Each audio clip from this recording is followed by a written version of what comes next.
But as Secretary Noem said, no one who wants to be peaceful shows up at a protest with a firearm that is loaded with 2 full magazines. But how was he threatening Border Patrol? You've collected the evidence, you said, right? You have the handgun in your possession? That's right. And how was he using that handgun in terms of threatening Border Patrol? What was the threat? He had his camera, right? He was filming it. That's something that I will let the DHS and the prosecutors, because they are the ones investigating that case. I don't want to stylize that evidence. Kristi Noem said that the individual approached U.S. Border Patrol officers with a 9mm semi-automatic handgun. Was the gun visible, or did Border Patrol see the gun after they shot him?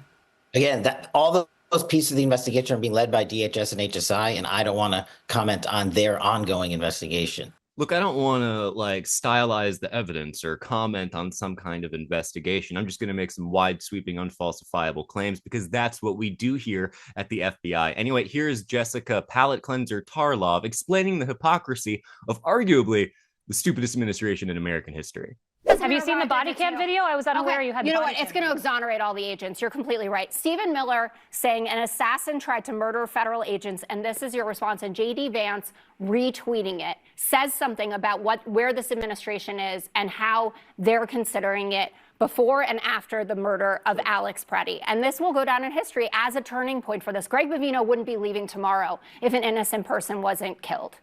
And the double standards that are being employed for how you have to behave versus how these agents have to behave is mind-boggling to me. Kyle Rittenhouse was a conservative hero, right, for walking into a protest, actually brandishing a weapon. But this guy who had a legal permit to carry and already had his gun removed, to some people, I guess, is some sort of instigator when he was actually going to help a woman who had been pushed down and tear-gassed by ICE. We have the right to protest. Yeah, it's almost like they don't really believe in anything. It's sort of like their beliefs shift according to whatever the narrative is or whatever the talking points that have been disseminated say.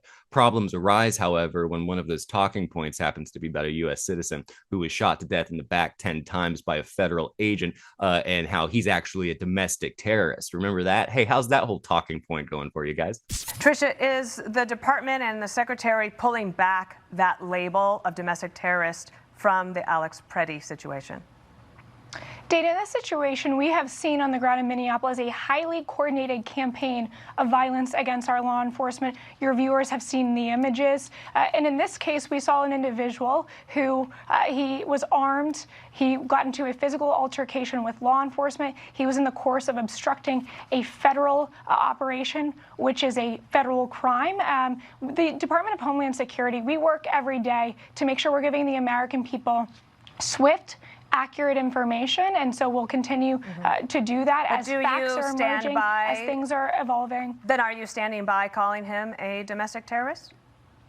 Well, we'll let this investigation that Homeland Security investigators are leading, the FBI is supporting, and CBP is doing a separate internal investigation as well, Dana. Okay, so I guess it stands.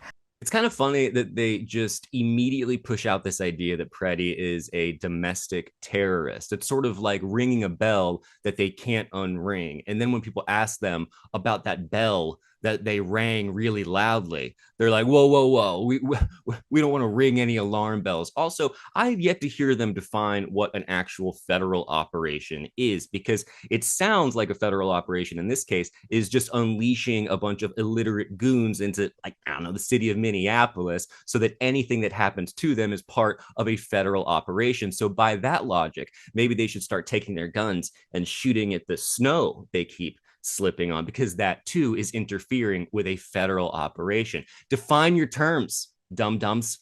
All right, like, what's next? What are you going to start deflecting or exercising your ad hominem rights, Donald Trump?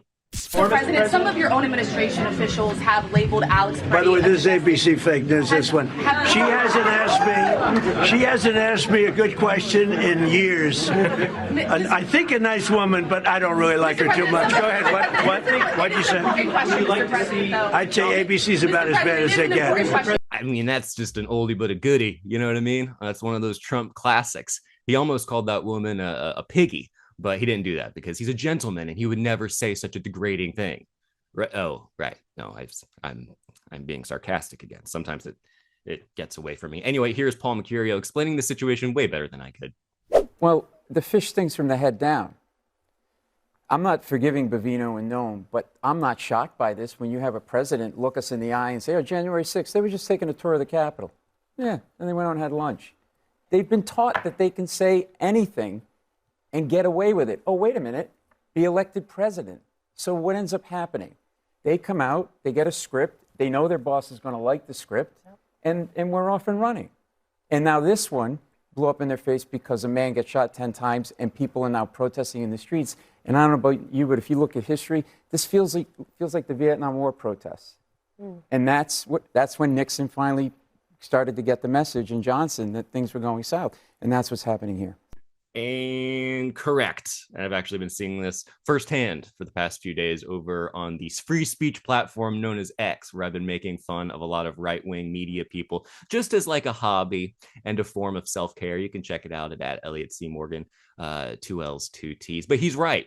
He really is. It's sort of like when Ilhan Omar gets attacked and they all come out at the same time and they go, that was staged. And then all of their audiences go, yeah, you're right, that was totally staged. And then after that, they go, see how quickly we figured out it was all staged? No, you didn't figure anything out. You're just incredibly stupid. It's not only moral inconsistency that's plaguing the right, okay? It is also, right now, a willful and sadistic detachment from reality, a safe womb ensconcing them from the horrors of their own inner contradictions. They can't be reasoned with anymore because they no longer care about reason. They change the definition of terms as you're arguing with them. So there's no point in doing it. That's why I've been recommending this book called Don't Talk About Politics, How to Change 21st Century Minds by Sarah Stein Lubrano. Highly recommend it if you're in a mood for reading, which is also a form of self-care and perhaps a healthier one than making fun of people online.